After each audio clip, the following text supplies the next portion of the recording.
Today we will be discussing what public opinion is. We will be covering what is public opinion, measuring public opinion, and the origins of public opinion. Let's start with an example about public opinion. In 2014, President Obama declared that the U.S. had tortured people in the years following 9/11. Did the U.S. commit war crimes? Did the interrogation bring about good evidence? Should that matter? Measuring public opinion on these things depends on how you ask the question. If you ask about enhanced interrogation, you may get a very different response than if you ask about torture, even though people use these terms to describe the same acts. The same can be applied to questions about the estate tax, which is sometimes referred to as the death tax. Question wording is important. Public opinion are those opinions held by private persons which the government finds it prudent to heed. They are opinions that the government and elected officials are interested in. Public opinion has always been a political force. Think about the debates between the Federalists and the Anti-Federalists. The Federalists wrote the Federalist Papers to persuade the public and change public opinion.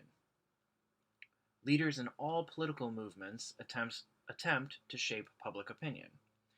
They do this through things like pamphlets, speeches, demonstrations, and editorials. There are, of course, many other ways to shape public opinion. Modern efforts to measure public opinion have spawned two industries: scientific polling and public relations. Scientific polling is a tool developed for systematically investigating the opinions of ordinary people.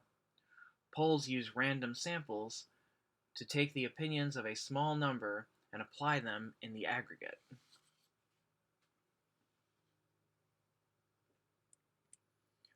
One example of a polling firm is Gallup.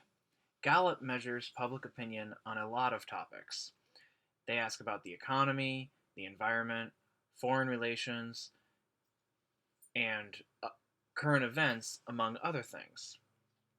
They are famous for tracking presidential approval since President Harry Truman. You may want to check out their website, gallup.com, to view trends in public opinion. There are a few things that are needed to measure public opinion accurately. First, a random sample of the population is needed. Second, people need to be asked appropriate questions about their views. Remember, question wording can make a difference. Truly random samples are often hard to obtain. For example, some polling firms use random samples of landlines. The problem with this, of course, is that their sample does not include people with only cell phones. Therefore, their sample does not represent the general population. Polling firms correct for imperfections in their sample by weighing responses. If they oversample men, then they will give responses of women more weight in order to make the sample look more like the population. Polling firms and interest groups conducting polls solve a collective action problem by collecting expressions of opinion that no individual would be able to have the time or the resources to accomplish. The result is a collective public opinion on an issue which can shape public policy. Public opinion reflects underlying attitudes. An attitude is an organized and consistent manner of thinking, feeling, and reacting with regard to people, groups, social issues, or more generally, any event in one's environment. An attitude may involve feelings. For example, someone might say, "I trust the Republican Party." Ideologies promote consistency among political attitudes by connecting them to something greater, a more a more generate a more general principle or set of principles. Liberals tend to favor using government to reduce economic inequalities. They tend to champion the rights of disadvantaged groups, such as racial minorities and women. They also tend to support smaller defense and are less willing to use military force. Conservatives tend to distrust the government and have greater faith in private enterprises and free markets. They are generally more willing to allow the government to enforce traditional moral standards. They tend to favor the military with a more aggressive pursuit of national self-interest. Conservatives also tend to favor lower taxes. People on each side of the spectrum are often blissfully unaware of the inconsistencies in their attitudes. For example, some may not like big government, but may want strict regulation to protect consumers, workers, or the environment. Party identification can become a part of a person's identity. It can become a major part of who they are, or it can act simply as a shorthand cue in the voting booth. Party identification and attitudes introduce bias in how people perceive and interpret political information.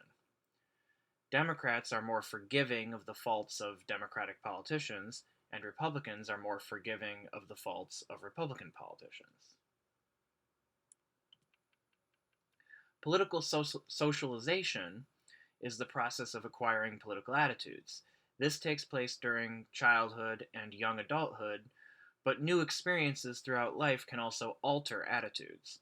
For example, getting a job and seeing how much money is taken out of your paycheck may change the way you feel about taxes, Medicare, and Social Security. People often don't seek information to form a sophisticated understanding of issues.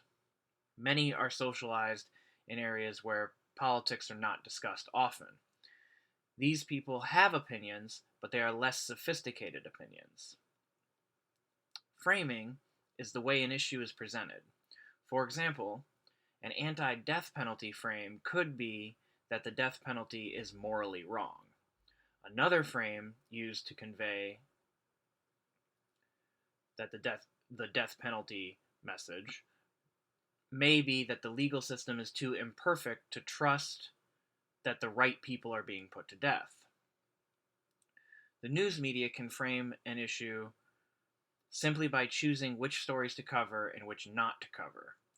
When they prime their audience, they influence how we think about stories based on their coverage. An audience may be primed to view healthcare as a right that many people have been denied, or they may be primed to view healthcare reform efforts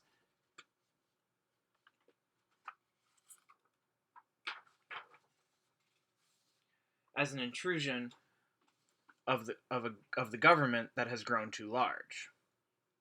How we look at an issue influences how we think about the public policies related to that issue. This concludes part 1. Be sure to check out part 2 of this presentation on public opinion.